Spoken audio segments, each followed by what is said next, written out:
बोले श्री सत्यनारायण भगवान की जय। नमस्कार दोस्तों, परम आदरणीय गुरुवर ज्योतिषाचार्य पंडित सोहनलाल शर्मा जी के आदेश से मैं उनका सुपुत्र कैलाश पंडित आज आप लोगों के बीच में भगवान विष्णु के अवतार श्री सत्यनारायण भगवान की व्रत कथा का महत्व सुनाने के लिए यहाँ उपस्थित हुआ हूँ। बोले श्री सत्यनारायण भगवान की जय। तृतीय अध्याय आरंभ करते हैं। सूत जी बोले, हे श्रेष्ठ मुनियों, अब आगे की कथा कहता हूं, सुनो। पहले समय में उल्कामुख नाम का एक बुद्धिमान राजा था। वह सत्यवक्ता और जितेंद्रिय था। प्रतिदिन देव स्थानों पर जाता तथा गरीबों को धन देकर उनके कष्ट दूर करता था। उसकी पत्नी कमल के समान मुख वाली सती साध्वी थी।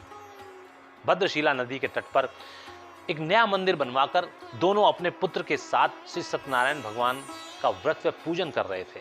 ठीक उसी समय साधु नाम का एक वैश्य, जो कि बहुत चतुर और धनवान था, अपनी नौका में सामान लादकर व्यापार करके परदेश से लौटते हुए उधर से निकला। उसने नवनिर्मित मंदिर को देखकर नाव को किनारे लगवा लिया। साधु ने मल्लाह से पूछा कि यह मंदिर तो पहले यहाँ नहीं था। मल्लाह ने कहा कि यह मंदिर राजा उल्कामुख जी ने नया बनवाया है। साधु ने पूछा, किसका मंदिर है? तो मल्लाह ने कहा कि भगवान श्री सत्यनारायण जी का मंदिर है। श्री सत्यनारायण का नाम सुनकर साधु वैश्य के मन में दर्शन की इच्छा उत्पन्न हुई। अधिक उत्सुकता का कारण था कि इतने बड़े राजा द्वारा इस वीराने में नदी के किनारे मंदिर बनवाने का कारण क्या हो सकता है। साधु ये उत्सुकता लेकर मंदिर के अंदर के आंगन में पहुंचा तो सामने ही उसे दिव्य दृश्य दिखाई दिया। श्री सत्यनारायण स्वामी जी की प्रतिमा दिव्य आसन पर विराजमान थी तथा राजा और रानी पूजन में लीन थे। राजा को साधु वैश्य ने प्रथम नवाया शीश, फिर पूछा सतदेव का कैसे मिले आशीष। राजा बोले, हे साधु, सत्यनारायण भगवान के विषय में बतलाना तो सूरज को दीपक दिखलाने के बराबर है। साधु ने पूछा, महाराज, आप सत्यदेव का व्रत व पूजन किस कार्य सिद्धि के लिए कर रहे हैं? राजा बोलने लगा, हे साधु, इसके करने से 4 प्रकार के फल प्राप्त होते हैं। धन धान्य में वृद्धि होती है। यह व्रत सौभाग्य तथा संतान को देने वाला है, दुख शोक आदि को दूर करने वाला है तथा सब स्थानों पर विजयी कराने वाला है। यह उन सत्यनारायण परमेश्वर का व्रत है जो मनवांछित फल को देने में सर्वोपरि है। मेरे यहाँ संतान नहीं थी, जिसकी प्राप्ति के लिए मैंने सत्यनारायण भगवान का मंदिर बनवाने का प्रण लिया और भगवान की कृपा से मंदिर पूर्ण होते ही हमारे यहाँ पुत्र रत्न की प्राप्ति हो गई। हे साधु, तुम्हारी आंखों में आंसू क्यों बह निकले? तुम्हें किस बात की कमी है? साधु वैश्य ने दुखित मन से कहा, महाराज, आपके आशीर्वाद से वैसे सब कुछ है, मगर एक ऐसा दुख मुझे घेरे है जिसके सामने दुनिया के सब सुख बेकार हैं और निरर्थक हैं। राजा ने पूछा, ऐसा क्या दुख है तुम्हें? साधु बोला, महाराज, मेरे भी कोई संतान नहीं है, लेकिन अब मुझे विश्वास है कि इस व्रत के करने से निश्चय ही मेरे यहाँ संतान प्राप्त होगी। महाराज, मुझ पर कृपा करें। सत्यदेव के व्रत व पूजन का पूर्ण विधान मुझसे बताएं। सूत जी बोले, राजा से व्रत का पूर्ण विधान सुनकर साधु प्रसन्न होता हुआ व्यापार से निवृत्त हो अपने घर पहुंचा और अपनी पत्नी लीलावती से संतान देने वाले श्री सत्यनारायण व्रत के विषय में बतलाया। भाग्यवान, तुम्हारे दुख के निवारण का उपाय मिल गया है। मैं राजा उल्कामुख से संतान को देने वाले व्रत का विधान पूछ कर आ रहा हूं और मैंने निश्चय किया है कि जब हमारे यहाँ संतान होगी तब मैं इस व्रत को अवश्य करूंगा। लीलावती प्रसन्न हो बोली, हे नाथ, ये तो आपने अत्यंत प्रसन्नता का समाचार सुनाया है। वर्षों की अभिलाषा पूर्ण होगी, ये सोचकर ही मैं रोमांचित हो रही हूं। लेकिन नाथ, आप संतान को देने वाले उस व्रत को अभी क्यों नहीं करते? साधु बोला, देखो लीलावती, वो तो है राजा, उनके यहाँ तो धन का अपार भंडार है, इसलिए वो तो अगर संतान उत्पत्ति से पहले ही मंदिर का निर्माण कराना चाहते हैं या करवा देते हैं तो भी उनका कोई असर नहीं पड़ने वाला।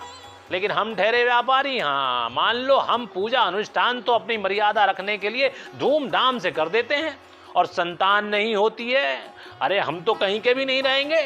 धन भी जाएगा और सम्मान भी जाएगा। इसलिए नहीं, मैंने निर्णय किया है कि जब मेरे यहाँ संतान हो जाएगी उस समय मैं श्रद्धा भाव के साथ सत्यदेव का व्रत व पूजन अवश्य करूंगा। सूत जी कहते हैं कि साधु की बात सुनकर लीलावती को दुख तो अवश्य हुआ, परंतु पति की आज्ञा के कारण कुछ कह नहीं पाई। लेकिन मन ही मन लीलावती ने सत्य का व्रत धारण कर लिया। एक ममता की प्यासी माँ अपना अत्यधिक समय श्री सत्यनारायण भगवान के ध्यान में लगाने लगी। पत्नी की इस भक्ति का साधु को मिला प्रसाद, गर्भवती लीलावती हुई मुदित साल्हाद। एक दिन साधु वैश्य की स्त्री लीलावती पति के साथ आनंदित हो सांसारिक धर्म में प्रवृत्त होकर सत्यनारायण भगवान की कृपा से गर्भवती हो गई तथा 10वें महीने में उसने एक सुंदर कन्या को जन्म दिया। कन्या का नाम कलावती रखा गया। तब लीलावती ने मीठे शब्दों में अपने पति से कहा, स्वामी, आपने जो संकल्प पुत्री के जन्म से पूर्व किया था, किसी सत्यनारायण भगवान का व्रत पूजन करूंगा, अब तो सत्यदेव की कृपा हो गई है हम पर, हमारी वर्षों की अभिलाषा भी पूर्ण हो गई है। सत्यदेव की कृपा से हमें चांद सी बेटी प्राप्त हुई है, अतः अब आप अपना संकल्प पूरा करें। साधु बोला, हे प्रिय, सत्यनारायण भगवान का मुझे भी ध्यान है, किंतु पुत्री के जन्म पर उसके उत्सव पर धन अत्यधिक व्यय हो गया है। अतः अभी सत्यदेव का पूजन कराने के लिए उचित समय नहीं है। हाँ, इसलिए सत्यदेव का जो पूजन व व्रत बोला है वह इसके विवाह के समय ठीक प्रकार से कर देंगे। पुत्री का विवाह भी हो जाएगा और सत्यदेव का पूजन भी हो जाएगा। कृपा हो जाएगी भगवान की। हाँ। सूत जी बोले। इस प्रकार अपनी पत्नी को आश्वासन देकर साधु ने बात को बड़ी कौशल से उड़ा दिया। साधु की पत्नी स्वामी के ऐसे छल बल से रुष्ट भी हुई। तब ऋषिगणों ने पूछा, सूत जी महाराज, रुष्ट तो सत्यनारायण देव भी हुए होंगे? सूत जी बोले, हाँ, क्षण भर के लिए। लेकिन फिर लीलावती की श्रद्धा भाव को देखकर साधु को एक और अवसर दे दिया और सत्यदेव ने साधु के संकल्प की सत्यता को परखने के लिए लीलावती को आशीष दिया, जिससे उसकी पुत्री कलावती दिन दिन इस प्रकार बढ़ने लगी जैसे शुक्ल पक्ष का चंद्रमा बढ़ता है। कलावती अपने नाम के अनुरूप सुंदर और सुशील थी। साधु ने जब नगर में सखियों के साथ अपनी सुपुत्री को देखा तो तुरंत ही दूत को बुलाकर कहा कि पुत्री के वास्ते कोई सुयोग्य वर को ढूंढ कर लाओ। साधु की आज्ञा पाकर दूत कंचन नगर पहुंचे।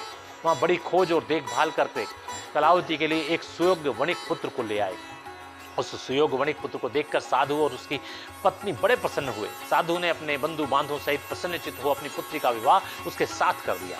नाना प्रकार के दहेज संबंधित सामान दिए और अनेक प्रकार से समधि से अनुनय विनय करके जामाता को अपने घर पर ही घर जमाई बनाकर रख लिया। विवाह उत्सव समाप्त होने के बाद लीलावती ने बड़े ही अच्छी घड़ी को देखकर साधु से विनती की, हे नाथ, अब तो पुत्री का विवाह भी पूर्ण हो गया, कृपया अब तो श्री सत्यनारायण भगवान का व्रत पूजन कीजिए, सिर पर जो भार है उसे दूर कर दीजिए। साधु बोला,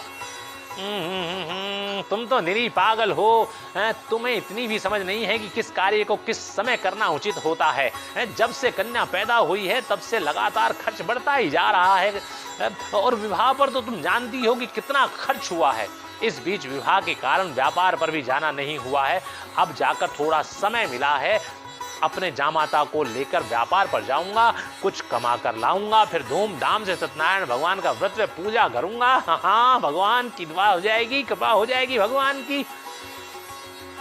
लीलावती ने प्रश्न किया, लेकिन स्वामी, आपने तो कलावती के विवाह के समय सत्यनारायण भगवान का व्रत व पूजन करने का संकल्प लिया था और सत्यदेव के व्रत व पूजन में धन तो खर्च होता ही नहीं है, ये तो भाव के भूखे हैं।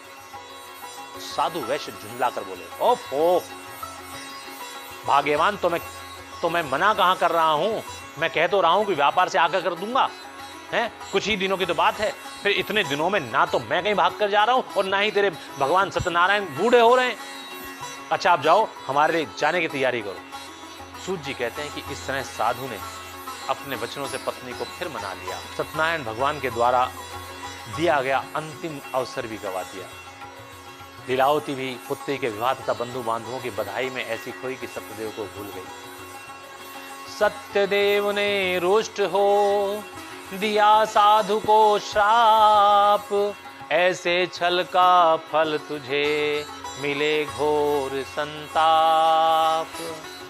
अपने कार्य में कुशल साधु वैश्य अपने जामाता सहित समुद्र के समीप स्थित रत्नपुर नगर में गए और रत्नपुर के राजा चंद्रकेतु के उस राज्य में व्यापार करने की इच्छा से रुक गए।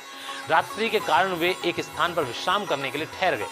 उधर सत्यदेव के क्रोध और शाप के कारण जो कष्ट उन्हें भोगना था उसका आरंभ हो चुका था।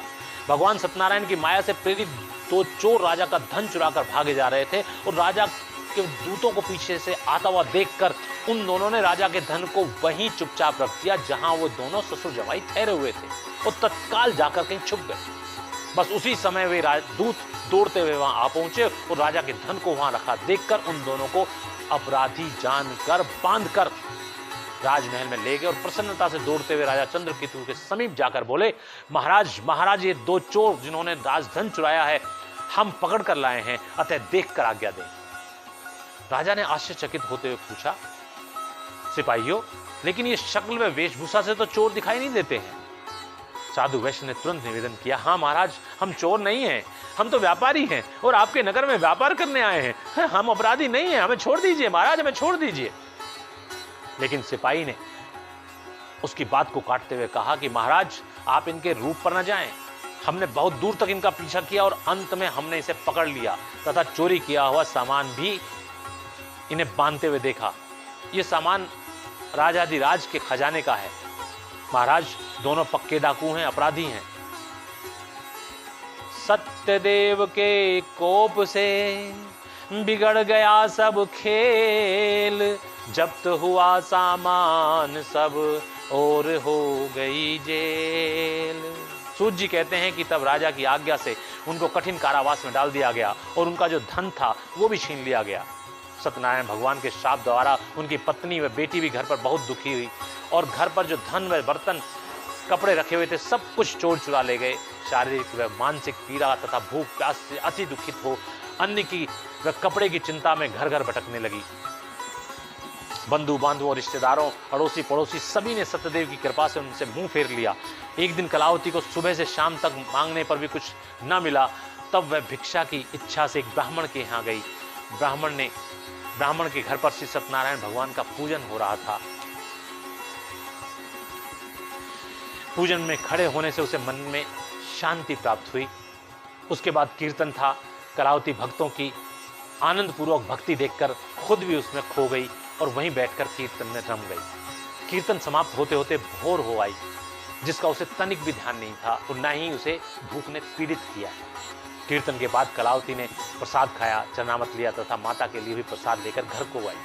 कलावती सारी रात पुत्री के बिना सो नहीं पाई थी। पुत्री को देख लीलावती बहुत दुखी हुई और बहुत ही बुरे बुरे विचार उसके मन में आए। हे पुत्री, तू रात भर कहाँ रही? वह तेरे मन में क्या है? क्या पेट की भूख ने तुझे इतना नीचे गिरा दिया कि तू अपने खानदान की मर्यादा को त्याग कर ऐसा पाप करने के लिए? कलावती ने मां की बात को बीच में काटते हुए कहा, माता, आप किसी तरह का बुरा विचार अपने मन में ना लाए हैं। मैंने सायंकाल के समय एक ब्राह्मण के घर में श्री सत्यनारायण भगवान का व्रत पूजन होते हुए देखा तो मेरे मन में श्रद्धा उत्पन्न हो गई। अतः मैं भी वहां बैठ गई। पूजन के पश्चात कीर्तन था। कीर्तन में इतनी खोई कि मुझे भोर होने का एहसास तक नहीं हुआ। उसके बाद पंचामृत में प्रसाद लिया और थोड़ा आपके लिए भी लेकर आई हूं। बोले श्री सत्यनारायण भगवान की जय। बोले गुरुवर ज्योतिषाचार्य जी महाराज की जय। नारायण बोलिए, नारायण। आनंद के साथ नारायण नारायण बोलिए, नारायण नारायण। आप भी मुनि नारद की तरह 3 बार नारायण बोलिए। बोलिए, मेरे साथ बोलिए, नारायण नारायण नारायण। श्रीमन नारायण नारायण नारायण। भजमन नारायण नारायण नारायण। श्रीमन नारायण नारायण नारायण। भजमन नारायण नारायण नारायण। श्रीमन नारायण नारायण नारायण। बोले श्री सत्यनारायण भगवान की जय।